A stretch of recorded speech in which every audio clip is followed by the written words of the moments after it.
नमस्ते दोस्तों, प्रणाम। मैं हम लोग गाड़ी गिरी लेके आए हैं। अच्छा लगे तो लाइक सब्सक्राइब कीजिएगा, कमेंट में बताइएगा कि गाना कैसा है। हाट बाजारिया से आवेला बाजा जावा हो, हाट बाजारिया से आवेला बाजा जावा हो। अरे केली है लाल रंग साड़िया, हाय सीताराम से भजो।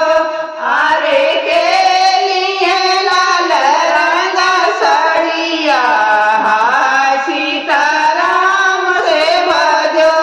हाट बाजारिया से आवेला बाजा जावा हो, हाट बाजारिया से आवेला बाजा जावा हो।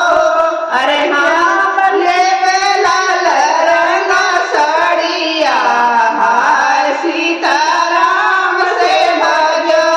अरे हम लेबो लाल रंग साड़िया, हाय सीताराम से भजो। अपने मालिया से बोले ढूंढे गे बहिनी, अपने